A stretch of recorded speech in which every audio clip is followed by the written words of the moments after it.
Students, our today's topic is refraction of light through a prism. As we already discussed about refraction of light, okay. So in this case, here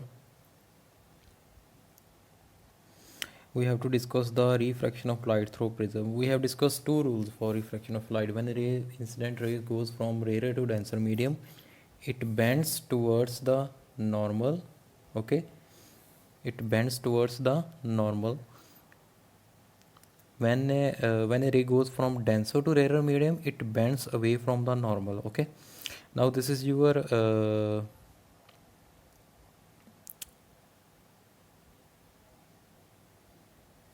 this is your prism, ABC prism.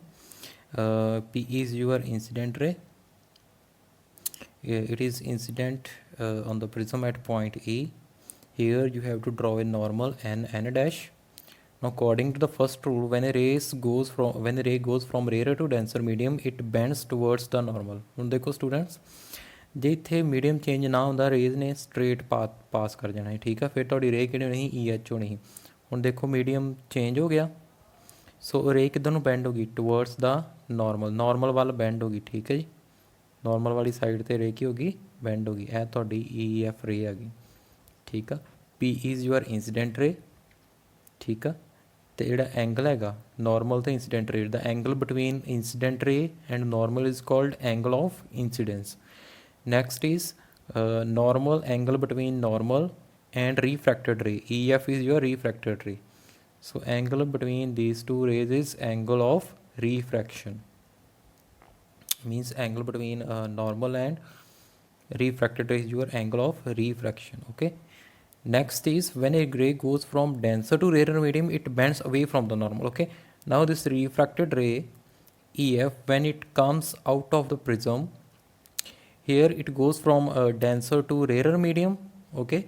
So according to second rule of refraction of light, it bends away from the normal, okay.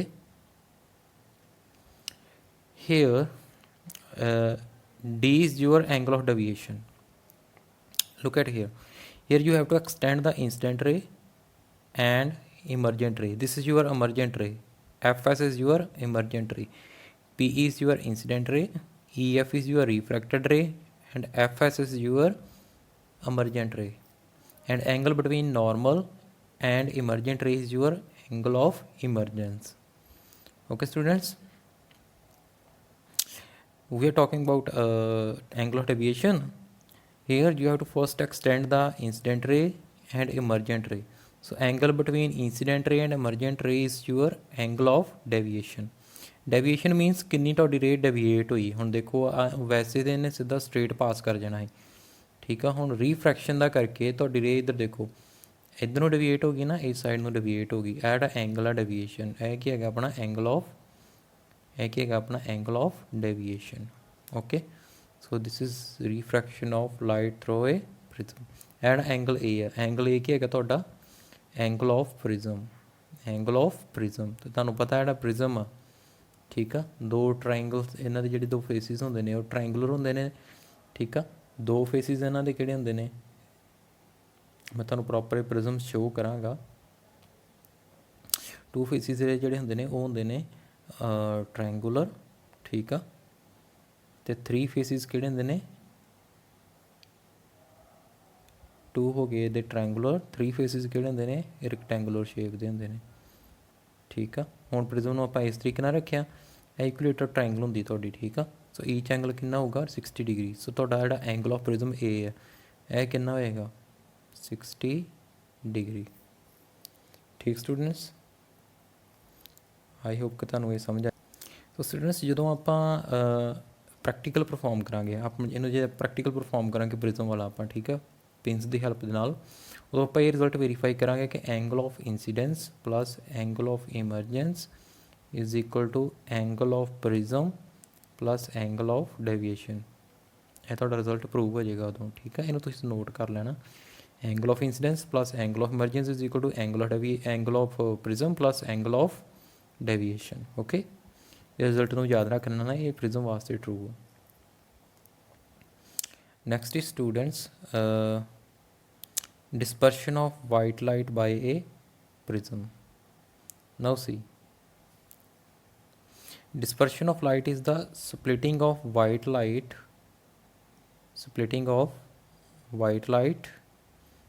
into seven colors. Look at here. Here white light is passing through the prism. After passing through the prism, it is splitted into seven color. You know, white light, it is composed of seven colors: violet, indigo, blue, green, yellow, orange, red. Okay students, when a white ray passes through the prism, it is splitted into its constituent colors. So this splitting of white light into its constituent colors is called dispersion of light. Okay, dispersion of light. Why it happens? It happens due to wavelength. Every color has different wavelength. Okay, every color has different wavelength. देखो सब तो घट wavelength किहड़े colour दी हैगी है? Violet दी। सब तो की है लीस्ट की दी हैगी है? वायलट कलर दी है वेवलेंथ, ठीक है। तो जिहड़ा रैड आ मैक्सिमम वेवलेंथ की दी हैगी है? रैड कलर दी है। मैं वेवलेंथ की गल कर रहा जिन्होंने लैमडा नाल लिखते हैं। ਆਪਾਂ ਕੀਤਾ ਸੀ ਲਾਸਟ ਟਾਈਮ ਜਦੋਂ ਸਾਊਂਡ ਵਾਲਾ ਚੈਪਟਰ ਕੀਤਾ ਸੀ 9th ਵਿੱਚ, ਉਦੋਂ ਡਿਸਕਸ ਕੀਤਾ ਸੀ ਦੋ ਕ੍ਰੈਸਟ ਕਨਸੈਕਟਿਵ ਕ੍ਰੈਸਟ ਜਾਂ ਡਰਫ ਹੈਗੇ ਨੇ, ਉਹਨਾਂ ਜਿਹੜਾ ਡਿਸਟੈਂਸ ਉਹ ਕਹਿੰਦੀ ਵੇਵਲੈਂਥ। ਠੀਕ ਹੈ ਜੀ। ਜਿਹੜੀ ਕਲਰ ਦੀ ਵੇਵਲੈਂਥ ਹੁੰਦੀ ਆ ਜ਼ਿਆਦਾ, ਮੰਨ ਲਓ ਜਿਵੇਂ ਵੇਵਲੈਂਥ ਕੀ ਹੁੰਦੀ ਆ, wavelength it is inversely proportional to angle of deviation. Angle of deviation ਮੈਂ ਤੁਹਾਨੂੰ ਦੱਸ ਕੇ ਪ੍ਰਿਜ਼ਮ ਵਾਲੇ ਕੇਸ ਐਂਗਲ ਆਫ ਡੇਵੀਏਸ਼ਨ ਕਿਹਨਾਂ ਦਾ ਮਤਲਬ, ਜਿਹਦੀ ਵੇਵਲੈਂਥ ਕੀ ਹੋਏਗੀ ਜ਼ਿਆਦਾ ਹੋਏਗੀ ਉਹਦਾ ਐਂਗਲ ਆਫ ਡੇਵੀਏਸ਼ਨ ਘੱਟ ਹੋਏਗਾ, ਜਿਹਦੀ ਵੇਵਲੈਂਥ ਘੱਟ ਹੋਏਗੀ ਉਹਦਾ ਐਂਗਲ ਆਫ ਡੇਵੀਏਸ਼ਨ ਜ਼ਿਆਦਾ ਹੋਏਗਾ। ਠੀਕ ਆ, ਇਹਨੂੰ ਨੋਟ ਕਰ ਲੈਣਾ। ਦੇਖੋ ਜਿਵੇਂ ਇਹ ਪ੍ਰਿਜ਼ਮ ਆ, ਇੰਸਟੈਂਟ ਰੇ ਆ ਰਹੀ ਹੈ, ਠੀਕ ਆ, ਇੱਧਰ ਚਲ ਗਈ, ਸੌਰੀ ਇੰਸਟੈਂਟ ਰੇ ਆਏਗੀ, ਇੱਥੇ ਤੁਸੀਂ ਨੋਰਮਲ ਡਰੋ ਕਰ ਲੈਣਾ, ਇੱਥੇ ਫੇਰ ਨੋਰਮਲ ਡਰੋ ਕਰ ਲੈਣਾ, ਇਹ ਰੇ ਇੱਧਰ ਨੂੰ ਚਲ ਜਾਣੀ। ਇਹ ਜਿਹੜਾ ਐਂਗਲ ਇੱਥੇ ਜਿਹੜਾ ਆਹ ਐਂਗਲ ਬਣਦਾ ਸੀ, ਇਹ ਕਿਹੜਾ ਹੈਗਾ ਸੀ? Angle of deviation. ਦੇਖੋ ਠੀਕ ਆ, ਹੁਣ ਦੇਖੋ ਜਿਹੜੀ ਰੈੱਡ ਲਾਈਟ ਆ ਆਪਣੀ, ਰੈੱਡ ਕਲਰ ਆ, ਠੀਕ ਹੈ, ਇੱਥੇ ਨਾ ਕਲਰ ਦੀ ਥੋੜ੍ਹੀ ਵੇਰੀਏਸ਼ਨ ਦਿੱਤੀ ਆ। ਤੁਹਾਡਾ ਰੈੱਡ ਕਲਰ ਤੁਸੀਂ ਪ੍ਰੋਪਰ ਬਣਾ ਲੈਣਾ। ਇੱਥੇ ਰੈੱਡ ਕਲਰ ਉਹ ਘੱਟ ਡੇਵੀਏਟ ਹੋ ਰਿਹਾ, ਠੀਕ ਆ, ਮਤਲਬ ਜਿਹਦੀ ਵੇਵ, ਕਿਉਂਕਿ ਰੈੱਡ ਕਲਰ ਦੀ ਵੇਵਲੈਂਥ ਜ਼ਿਆਦਾ, ਉਹਨੇ ਘੱਟ ਬੈਂਡ ਹੋਣਾ, ਠੀਕ ਆ। ਇਹਨੂੰ ਤੁਸੀਂ ਇਸ ਤਰੀਕੇ ਨਾਲ ਲਿਖ ਸਕਦੇ ਹੋ, lambda is inversely proportional to bending of light ray, ਠੀਕ ਆ। ਮਤਲਬ ਜਿਹੜੇ ਕਲਰ ਦੀ ਵੇਵਲੈਂਥ ਕੀ ਹੋਏਗੀ? ਜ਼ਿਆਦਾ ਹੋਏਗੀ, ਉਹ ਬੈਂਡ ਕੀ ਹੋਏਗਾ? ਘੱਟ ਹੋਏਗਾ। ਆ ਦੇਖੋ ਜਿਵੇਂ ਰੈੱਡ ਕਲਰ ਹੈ, ਇਹ ਘੱਟ ਬੈਂਡ ਹੋ ਰਿਹਾ, ਬਟ ਜਿਹਦੀ ਵੇਵਲੈਂਥ ਘੱਟ ਆ ਉਹ ਜ਼ਿਆਦਾ ਬੈਂਡ ਹੋਏਗਾ, ਜਿਵੇਂ ਵਾਇਲਟ ਬੈਂਡ ਹੋ ਰਿਹਾ। ਠੀਕ ਸਟੂਡੈਂਟਸ, ਸੋ ਇਹ ਕੀ ਹੈਗੇ ਨੇ, ਜਿਹੜੇ ਸਾਰੇ ਕਲਰਸ ਹੈਗੇ ਨੇ ਡਿਫਰੈਂਟ ਵੈਲੋਸਿਟੀ ਦੇ ਨਾਲ ਟਰੈਵਲ ਕਰਨਗੇ ਪ੍ਰਿਜ਼ਮ ਦੇ ਇਨਸਾਈਡ। ਠੀਕ, ਹੁਣ ਨੈਕਸਟ ਆਪਾਂ ਕਰਦੇ ਹਾਂ ਰੇਨਬੋ ਕਿਵੇਂ ਫਾਰਮ ਹੁੰਦੀ ਹੈ। ਠੀਕ ਸਟੂਡੈਂਟਸ, ਹੁਣ ਸਟੂਡੈਂਟਸ ਆਪਾਂ ਕਰਨ ਲੱਗੇ ਕਿ ਰੇਨਬੋ ਕਿਵੇਂ ਫਾਰਮ ਹੁੰਦੀ ਹੈ। ਤੁਸੀਂ ਧਿਆਨ ਨਾਲ ਦੇਖੋ, ਇਹਨੂੰ ਮੈਂ ਜ਼ੂਮ ਕਰ ਲੈਣਾ। ਦੇਖੋ ਸਟੂਡੈਂਟਸ, ਰੇਨਬੋ ਦੇਖੋ, ਇਹ ਤੁਹਾਡੀ ਇਹ ਹੈਗੀ ਆ ਵਾਟਰ ਡਰੋਪ, ਠੀਕ ਆ, ਇਹ ਕੀ ਹੈਗੀ ਤੁਹਾਡੀ ਵਾਟਰ ਡਰੋਪ ਹੈਗੀ ਹੈ, ਆਹ ਜਿਹੜੀ ਤੁਹਾਨੂੰ ਨਜ਼ਰ ਆ ਰਹੀ ਵਾਟਰ ਡਰੋਪ ਹੈ ਤੁਹਾਡੀ। ਜਦੋਂ ਮੀਂਹ ਪੈ ਜਾਂਦਾ ਨਾ, ਜਦੋਂ ਰੇਨ ਮਤਲਬ ਤੁਹਾਨੂੰ ਪਤਾ ਛੋਟੇ ਛੋਟੇ ਵਾਟਰ ਡਰੋਪਸ ਉਹ ਸਸਪੈਂਡ ਹੁੰਦੇ ਨੇ ਏਅਰ ਦੇ ਵਿੱਚ, ਠੀਕ ਆ, ਕੁਝ ਵਾਟਰ ਡਰੋਪਸ ਹੁੰਦੀਆਂ ਨੇ ਏਅਰ ਦੇ ਵਿੱਚ। ਜਿਹੜੀ ਵਾਈਟ ਲਾਈਟ ਆ ਵਾਟਰ ਡਰੋਪ ਦੇ ਵਿੱਚੋਂ ਪਾਸ ਕਰਦੀ। ਜਿਹੜਾ ਡਰੋਪ ਹੈ ਕੀ ਐਕਟ ਕਰਦਾ? ਐਜ਼ ਏ ਪ੍ਰਿਜ਼ਮ ਐਕਟ ਕਰਦਾ। ਵਾਟਰ ਡਰੋਪ ਕੀ ਐਕਟ ਕਰਦਾ? ਐਜ਼ ਏ ਪ੍ਰਿਜ਼ਮ ਐਕਟ ਕਰਦਾ, ਠੀਕ ਆ। ਜਦੋਂ ਇਹ ਡਰੋਪ ਦੇ ਵਿੱਚੋਂ ਆਪਣੇ ਲਾਈਟ ਰੇ ਫੋਲ ਕਰਦੀ ਹੈ, ਇਹਦੇ ਉੱਪਰ ਫੋਲ ਕਰਦੀ ਹੈ, ਠੀਕ ਆ। ਹੁਣ ਤੁਸੀਂ ਦੇਖੋ ਇਹ ਫੋਲ ਕਰ ਰਹੀ ਹੈ ਨਾ, ਇਹਦੇ ਉੱਪਰ ਵਾਈਟ ਲਾਈਟ ਸਨਲਾਈਟ ਫੋਲ ਕਰ ਰਹੀ ਹੈ। ਇਹ ਹੁਣ ਤੁਹਾਡਾ ਇਹਨੂੰ ਇਹ ਕੀ ਹੈਗਾ? ਤੁਹਾਡਾ ਪ੍ਰਿਜ਼ਮ ਤੇ ਐਕਟ ਕਰਦਾ। ਇਹਨੂੰ ਪ੍ਰਿਜ਼ਮ ਮੰਨ ਲਓ, ਕੀ ਹੈਗਾ ਤੁਹਾਡਾ? ਪ੍ਰਿਜ਼ਮ ਹੈ ਤੁਹਾਡਾ। ਰੇ ਆ ਗਈ, ਹੁਣ ਮੀਡੀਅਮ ਚੇਂਜ ਹੋ ਗਿਆ, ठीक है। इत्थे की हो गई इहदी वाइट लाइट की की हो गई रीफ्रैक्शन हो गई, ठीक है। रीफ्रैक्शन हो गई, फिर की होना इत्थे डिस्पर्शन हो जानी है, मतलब ये इनसाइड की होनी है डिस्पर्शन हो जानी है। जी वाइट लाइट आ किन्ने कलर के स्प्लिट हो जानी है, 7 कलर के स्प्लिट हो जानी। फिर की होनी है जो इतने स्प्लिट हो गई वाइट लाइट, ठीक है। फिर इतने की होनी है इंटरनल रिफ्लैक्शन होनी है, की होनी इंटरनल रिफ्लैक्शन होनी, रिफ्लैक्ट हो गया देखो, रिफ्लैक्ट हो के लाइट रे इधर आ गए, ਜਿਹੜੇ ਸਾਰੇ इधर कलर्स है ने सारे इधर आ गए क्योंकि इतने डिस्पर्शन हो गई इतने, ठीक है।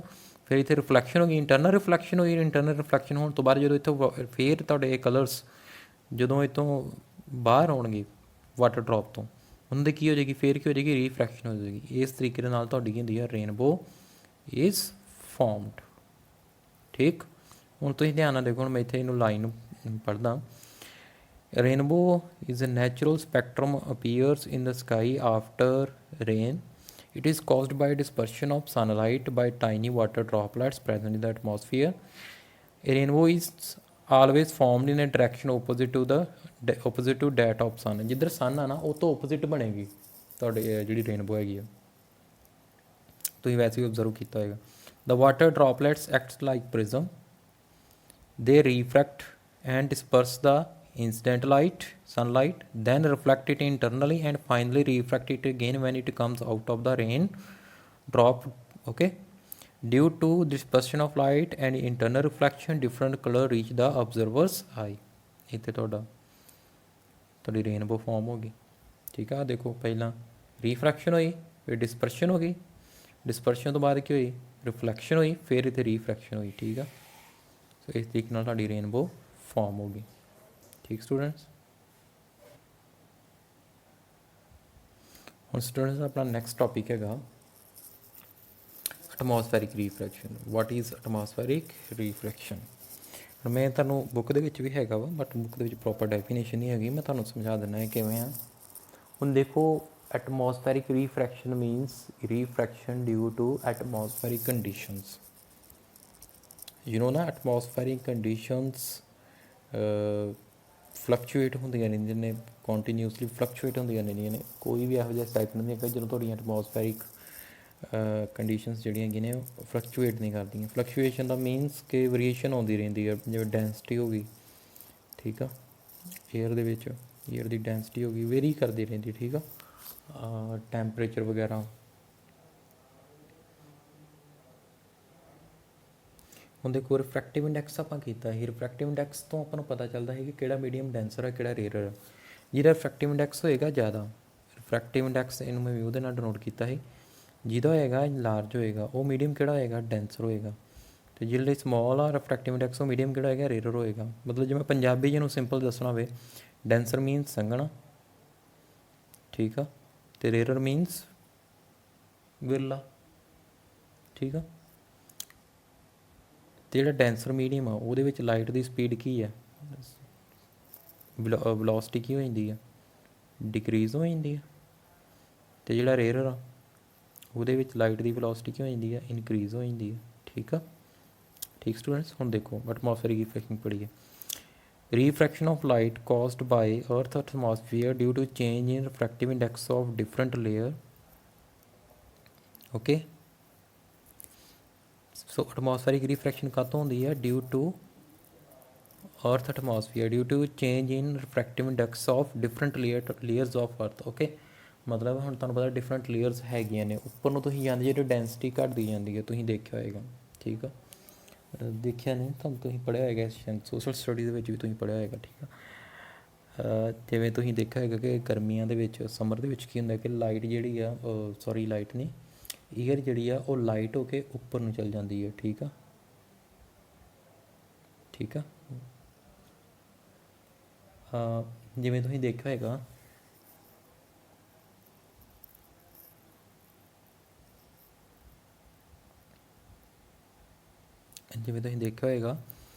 ਜਿਹੜੀ ਆਪਣੀ ਜਿਹੜੀ ਹੌਟ ਏਅਰ ਹੁੰਦੀ ਆ ਉਹ ਕੀ ਹੁੰਦੀ ਹੈ ਰੇਅਰ ਹੁੰਦੀ ਹੈ, ਅਤੇ ਕੋਲਡ ਏਅਰ ਕੀ ਹੋਏਗੀ ਡੈਂਸਰ ਹੋਏਗੀ, ਠੀਕ ਆ। ਹੁਣ ਤੁਹਾਨੂੰ ਪਤਾ ਆਪਣਾ ਐਟਮੋਸਫੀਅਰ ਦੇ ਵਿੱਚ ਲਗਾਤਾਰ ਏਅਰ ਹੌਟ ਕੋਲਡ ਇਹ ਕੰਮ ਚੱਲਦਾ ਰਹਿੰਦਾ, ਜਿਹਦੇ ਕਰਕੇ ਰਿਫਰੈਕਟਿਵ ਇੰਡੈਕਸ ਕੀ ਕਰਦਾ ਵੇਰੀ ਕਰਦਾ ਰਹਿੰਦਾ। ਹੁਣ ਰਿਫਰੈਕਟਿਵ ਇੰਡੈਕਸ ਵੇਰੀ ਕਰੇਗਾ, ठीक है, मतलब दो डिफरेंट मीडियम आ जाएंगे जो रे पास करके। मान लो ए डेंसर लेयर ए हैगी है रेयर। वैसे तो उपर जी जो उपरों नीचे ਨੂੰ आने आप रेयर, नीचे हैगी है डेंसर है ना।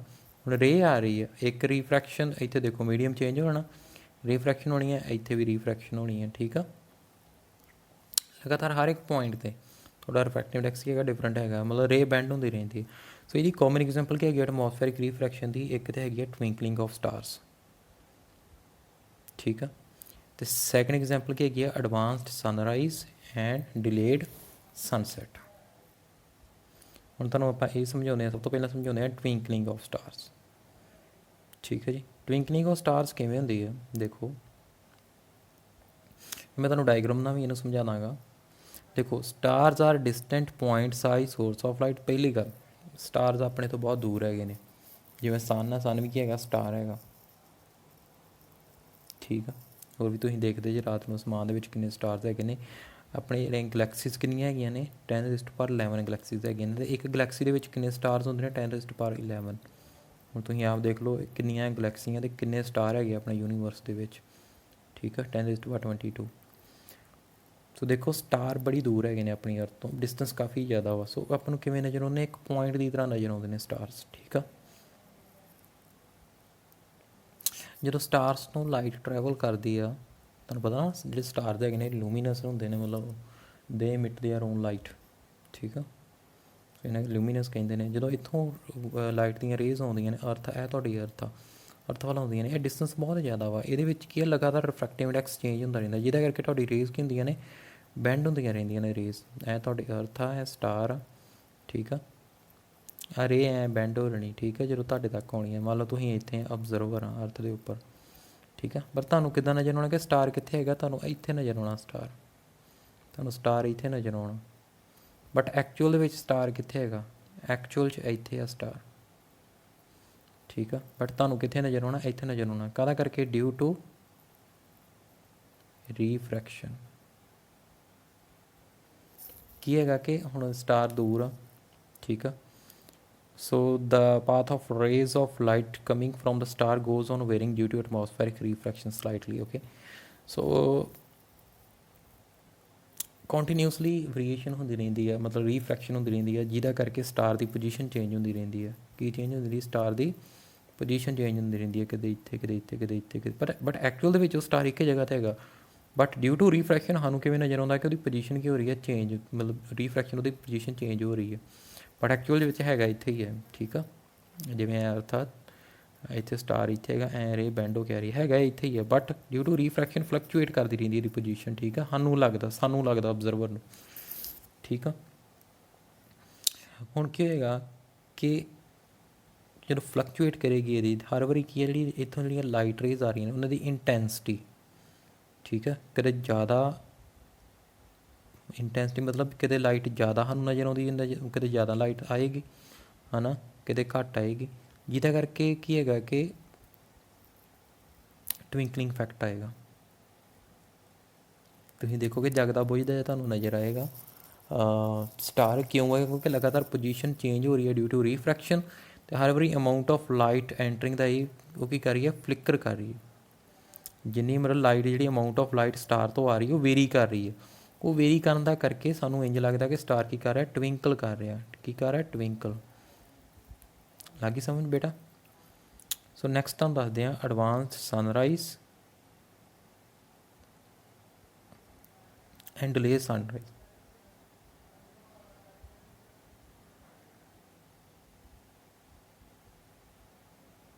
ਹੁਣ ਦੇਖੋ ਇਹ ਸਮਝਾਉਣ ਤੋਂ ਪਹਿਲਾਂ ਮੈਂ ਇੱਕ ਇੱਥੇ ਡਾਇਗਰਾਮ ਡਰੋ ਕਰਦਾ। ਜਿਵੇਂ ਇਹ ਦੇਖੋ, ਇਹ ਤੁਹਾਡੀ ਹੈਗੀ ਸੌਰੀ ਮੈਂ ਇੱਥੇ ਡਰੋ ਕਰਦਾ, ਇਹ ਅਰਥ ਆ ਤੁਹਾਡੀ। ਠੀਕ ਆ, ਇਹ ਹੌਰੀਜ਼ਨ ਆ, ਸੌਰੀ ਇਹ ਕੀ ਹੈਗਾ, ਹੌਰੀਜ਼ਨ। ਇਹ ਅਰਥ ਦੇ ਸਰਫੇਸ ਤੋਂ ਸਿੱਧੀ ਸਟ੍ਰੇਟ ਲਾਈਨ ਡਰੋ ਕਰ ਲੈਣੀ। ਇਹ ਕੀ ਹੈਗਾ ਤੁਹਾਡਾ ਹੌਰੀਜ਼ਨ। ਜਦੋਂ ਸਵੇਰ ਦੇ ਟਾਈਮ, ਮੋਰਨਿੰਗ ਟਾਈਮ, ਤੁਹਾਡਾ ਸਨ ਪਹਿਲਾਂ ਇੱਥੇ ਆ, ਸਨ ਇੱਥੇ ਆ। ਠੀਕ ਆ, ਤੁਸੀਂ NCERT ਬੁੱਕ ਤੋਂ ਇਹਨੂੰ ਕਰ ਲੈਣਾ, NCERT ਬੁੱਕ ਡਾਊਨਲੋਡ ਕਰ ਲੈਣਾ, ਉੱਥੇ ਡਾਇਗਰਾਮ ਹੈਗੀ ਆ। ਹੁਣ ਦੇਖੋ ਇੱਧਰ ਮੀਡੀਅਮ ਰੇਅਰ ਆ ਅਤੇ ਇੱਥੇ ਡੈਂਸਰ। ਹੁਣ ਜਦੋਂ ਇੱਥੋਂ ਰੇ ਆਏਗੀ, ਰੇ ਆਉਣੀ, ਇਹਨੇ ਕਿੱਧਰ ਹੋਣਾ, ਇੱਧਰ ਬੈਂਡ ਹੋ ਰਹਿਣਾ। ਕੀ ਹੋ ਰਹਿਣਾ, ਰੇ ਨੇ ਬੈਂਡ ਹੋ ਰਹਿਣਾ ਇੱਧਰ। ਬਟ ਐਕਚੁਅਲ ਦੇ ਵਿੱਚ ਕੀ ਹੈਗਾ, ਸਨ ਇੱਥੇ ਆ, ਪਰ ਸਾਨੂੰ ਫਿਰ ਕਿਵੇਂ ਨਜ਼ਰ ਆਉਂਦਾ, ਕਿਉਂਕਿ ਰੇ ਕੀ ਹੋ ਰਹੀ ਆ, ਰੀਫਰੈਕਸ਼ਨ ਦਾ ਕਰਕੇ ਬੈਂਡ ਹੋ ਰਹੀ ਆ। ਐਕਚੁਅਲ 'ਚ ਸਨ ਇੱਥੇ ਹੁੰਦਾ, ਪਰ ਸਾਨੂੰ ਕਿੱਥੇ ਨਜ਼ਰ ਆਉਂਦਾ, ਸਾਨੂੰ ਨਜ਼ਰ ਆਉਂਦਾ ਕਿ ਸਨ ਇੱਥੇ ਆ। ਠੀਕ ਆ, ਮਤਲਬ ਐਕਚੁਅਲ ਪੋਜੀਸ਼ਨ ਕਿਹੜੀ ਹੈਗੀ ਸਨ ਦੀ ਹੈ। ਮੈਂ ਫੇਰ ਡਰੋ ਕਰ ਦਿੰਦਾ, ਜਿਵੇਂ ਇਹ ਤੁਹਾਡਾ ਅਰਥ ਆ, ਇਹ ਹੋਰੀਜ਼ਨ, ਠੀਕ ਆ, ਸਨ ਇੱਥੇ ਆ। ਠੀਕ ਆ, ਡਿਊ ਟੂ ਰੀਫਰੈਕਸ਼ਨ ਇੱਥੇ ਰੇਅਰ ਮੀਡੀਅਮ ਇੱਥੋਂ ਇੱਧਰ ਨੂੰ ਬੈਂਡ ਹੋ ਨਹੀਂ ਰਹੇ। ਠੀਕ ਆ, ਸਨ ਤੋਂ। ਪਰ ਸਾਨੂੰ ਕਿੱਥੇ ਨਜ਼ਰ ਆਉਂਦਾ ਕਿ ਕਿੱਥੇ ਹੈਗੀ ਆ ਸਨ, ਕਿੱਥੇ ਹੈਗਾ, ਇੱਥੇ ਆ। ਬਟ ਐਕਚੁਅਲ 'ਚ ਸਨ ਕਿੱਥੇ ਆ, ਇਸ ਪੋਜੀਸ਼ਨ 'ਤੇ ਆ। ਸੋ ਇਹ ਕਾਹਦਾ ਕਰਕੇ ਨਜ਼ਰ ਆਉਂਦਾ ਆਪਾਂ ਨੂੰ, ਕਾਹਦਾ ਕਰਕੇ ਨਜ਼ਰ ਆ ਰਿਹਾ, ਡਿਊ ਟੂ ਰੀਫਰੈਕਸ਼ਨ। ਓਕੇ ਸਟੂਡੈਂਟਸ, ਮਤਲਬ ਐਕਚੁਅਲ ਵਿੱਚ ਸਨ ਇੱਥੇ ਹੁੰਦਾ ਨਹੀਂ ਆ, ਇਸ ਪੋਜੀਸ਼ਨ 'ਤੇ ਸਨ ਹੁੰਦਾ ਨਹੀਂ ਆ, ਸਨ ਇਸ ਪੋਜੀਸ਼ਨ 'ਤੇ ਹੁੰਦਾ। ਠੀਕ ਆ, ਸੋ ਮੈਂ ਤੁਹਾਨੂੰ ਸਮਝਾਉਣਾ, van sun is slightly below the horizon, light rays coming from the sun travels from the rarer to denser layers of air. Because of atmospheric refraction of light appears to come from higher position above the horizon, thus sun appear earlier than actual sunrise. So